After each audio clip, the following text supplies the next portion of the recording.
Okay, let's dive into one of the wildest rides on Wall Street lately, Sea Limited. If you're trying to understand just how quickly the market can flip on a company, well, this is the perfect case study. It's a textbook example of stock market whiplash. So picture this, right? It's Q2 earnings last year. The numbers come out and boom, the stock just explodes. We're talking a massive 19% jump in one day. The market was absolutely in love, totally buying into the story of flawless execution. Okay, now fast forward to today. Q4 results drop, and the exact opposite happens. The stock gets hammered down more than 15% before the bell even rings. I mean, same company, right? Just a couple of quarters later. So what in the world is going on here? Well, it comes down to this simple idea. The market has completely moved the goalposts on Sea Limited. It's not that the company fell apart overnight. It's that the rules of the game changed. What Wall Street cared about 6 months ago, totally different from what they care about today. So here's how we're going to break this down. We'll look at the story of whiplash, starting with that early growth narrative. Then we'll dive into the profitability test that came later. We'll pinpoint the key moments where things changed for investors and wrap up with some risks you might not be thinking about. All right, let's rewind to the first half of the year. Back then, the mantra for Sea was simple: grow, grow, grow. Top line was king. I mean, investors didn't really care about profits. As long as revenue was climbing, they were happy to look the other way on losses. And you can see it right here on this timeline. Just look at Q1. They actually missed their earnings number, but the stock still jumped over 8%. Why? Because the one number everyone cared about, Shopee's gross merchandise value, or GMV, was rocketing up. The growth story was intact, and that's all anyone needed to hear. And this really paved the way for what happened in Q2. And Q2, this was what you might call the Goldilocks moment. It's fascinating, really. They missed on EPS, again, but nobody cared. Why? Because revenue blew expectations out of the water, beating by over 16%. The market just chose to ignore the miss. Instead, they cheered for the fact that Shopee was profitable on an EBITDA basis and that their fintech arm, SeaMoney, was growing like crazy without a ton of bad loans. It felt like they had it all figured out. And then, everything changed. It was like a switch flipped. As we headed into the back half of the year, the party was over.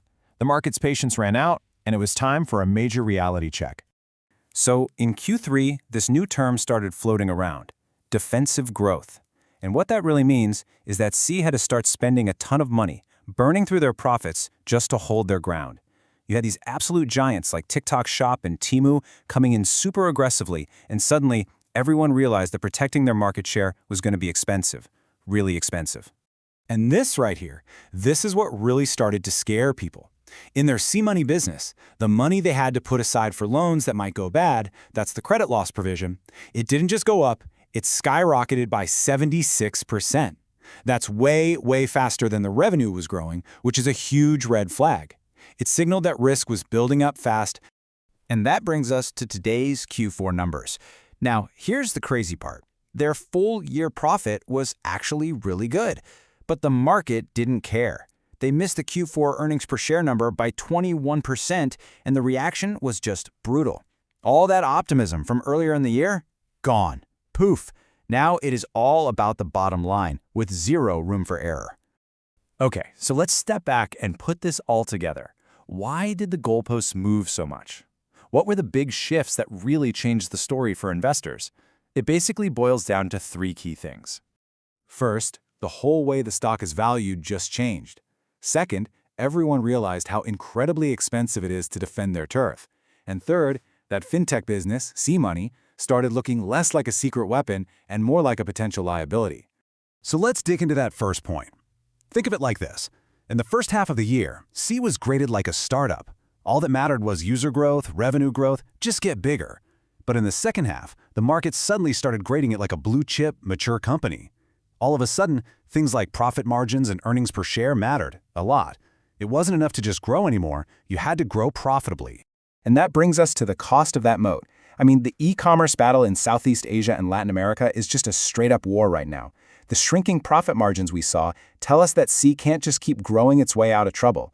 They're being forced to spend huge amounts on things like shipping subsidies to compete, and that puts a real cap on how profitable they can be anytime soon. And number 3, the role of SeaMoney.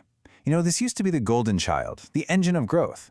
But by lending out so much money so quickly, it's now tied the company's fate directly to the economy of Southeast Asia. If there's a slowdown and consumers start struggling to pay back loans, that risk doesn't just stay in SeaMoney, it could drag down the entire company. So on top of those three big shifts, there are a few other risks kind of lurking under the surface. And these are things that investors really need to keep an eye on going forward. First up, you've got Garena, their gaming arm. It's basically a one-trick pony, right? It's all about the game Free Fire, which is getting older. If that game ever loses its popularity, a huge cash cow for the company just dries up. Then there's regulatory risk. You saw what happened in Indonesia with TikTok Shop. Governments can just change the rules overnight, and that could really hurt Shopee. And finally, something a lot of people forget, currency. See reports in US dollars, so if the dollar gets stronger, it can make their growth in places like Indonesia or Brazil look smaller than it actually is. So, what's the bottom line here? Well, the easy part is over. The days of just cheering for revenue growth are gone. From here on out, it's all about tough execution. It's about defending their profits and fighting tooth and nail in a super competitive market. Which really leaves us with the big, lingering question. Now that Wall Street is playing by a whole new set of rules, has Sea's fundamental story actually changed for good? I mean, is this a permanent shift? That's really the multi-billion-dollar question on every investor's mind right now.